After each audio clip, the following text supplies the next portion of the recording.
Assalamu alaikum. Welcome to back Jemis Cooking and Beauty. Hello viewers and subscriber, কেমন আছেন আপনারা? আশা করি সবাই ভালো আছেন, সুস্থ আছেন। আলহামদুলিল্লাহ, আল্লাহর রহমতে আমিও ভালো আছি, সুস্থ আছি। বন্ধুরা, আজকে আমি আপনাদের জন্য নিয়ে এসেছি সকাল ও বিকেলের এক দুর্দান্ত নাস্তার রেসিপি। পাস্তা বা নুডলস পছন্দ করে না এমন মানুষ খুঁজে পাওয়া বিরল। ছোট থেকে বড় সবাই এই পাস্তার রেসিপি পছন্দ করে।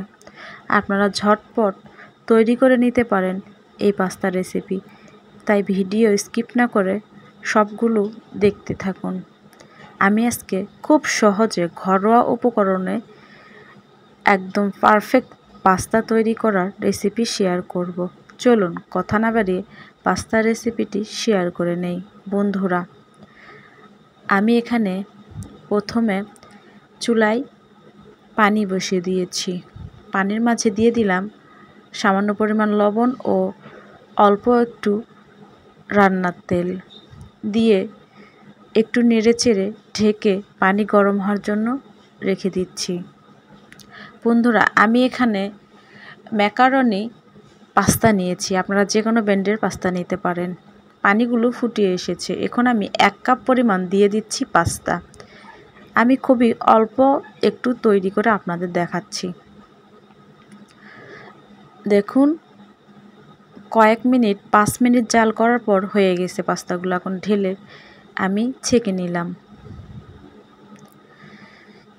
বন্ধুরা, এখন আমি এখানে কিছু পেঁয়াজ কুচি, আলু কুচি, কাঁচামরিচ কুচি, আদা ও রসুন কুচি করে নিয়েছি। প্রথমে আমি একটা ডিম ভেঙে সামান্য পরিমাণ লবণ দিয়ে এটি ভেজে নিচ্ছি। আমি আজকে আপনাদের ডিম পাস্তা শেয়ার করছি। এরপর ডিমটা ভাজা হয়ে গেলে উঠিয়ে নিলাম। এরপর দিয়ে দিলাম কিছু কাঁচামরিচ কুচি ও পেঁয়াজ কুচি এগুলোকে, এবং দিয়ে দিলাম কিছু রসুন কুচি, দিয়ে দিলাম কিছু আদা কুচি।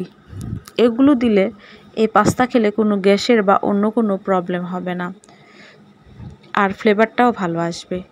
এরপর হালকা করে ভেজে নেওয়ার পর দিয়ে দিলাম একটা আলুটা আমি ধুয়ে কুচি করে নিয়েছিলাম। আমি এখানে শুধু আলু দিয়ে পাস্তাটি তৈরি করে দেখাচ্ছি। দিয়ে দিলাম স্বাদমতো লবণ, সামান্য পরিমাণ হলুদ, চাইলে আপনারা এখানে গুঁড়া মরিচও ইউজ করতে পারেন। আমি এখানে কাঁচা মরিচ দিয়েছি আর সামান্য পরিমাণ গুঁড়া মরিচ দিয়েছি। এরপর সবগুলো একসাথে এভাবে নেড়ে চেড়ে কষিয়ে নিতে হবে। চাইলে আপনারা এখানে সামান্য পরিমাণ পানি দিতে পারেন। আমি সামান্য একটু পানি দিয়ে ঢাকনা দিয়ে ঢেকে 2 মিনিট কষিয়ে নিচ্ছি। দেখুন, 2 মিনিট পর আলুগুলো সিদ্ধ হয়ে গিয়েছে ও মশলাগুলো একদম আলুর মাঝে মিলিন হয়ে গিয়েছে। এখন আমি সিদ্ধ করে রাখা পাস্তাটি দিয়ে দিলাম, দিয়ে আবারও একসঙ্গে নেড়ে চেড়ে নিচ্ছি। বন্ধুরা, এই পাস্তা রান্নাটি খুবই সহজ, 5 মিনিটের মধ্যে তৈরি করে নিতে পারেন এই পাস্তা। আমি যে ডিমটি আগে ভেজে নিয়েছিলাম সেই ডিমটি দিয়ে দিলাম। এরপর আবারও সবগুলো উপকরণ একসঙ্গে মিক্সড করে নিলাম। এরপর দিয়ে দিচ্ছি পাস্তার মশলা। আপনারা চাইলে এখানে নুডলসের মশলাও ইউজ করতে পারেন। আমি এখানে মশলা দিয়ে দিচ্ছি। এই মশলাটা দিলে স্বাদটা অনেক ভালো আসে। আপনারা অবশ্যই মশলা দিবেন। যদি পাস্তার মশলা না থাকে তাহলে নুডলসের মশলাটা কিনে দিবেন, ম্যাজিক মশলা। এরপর দেখুন, পাস্তাটি প্রায় আমার হয়ে গেছে। আমি 2 মিনিট জাল করে নিয়েছি, একদম পারফেক্ট হয়েছে। এখন চুলা থেকে নামিয়ে পরিবেশন করব। বন্ধুরা, দেখুন আমি পরিবেশন করেছি। এই পাস্তার রেসিপিটি খেতে দারুণ মজার। আপনারা অবশ্যই বাসায় এই রেসিপিটি ট্রাই করবেন।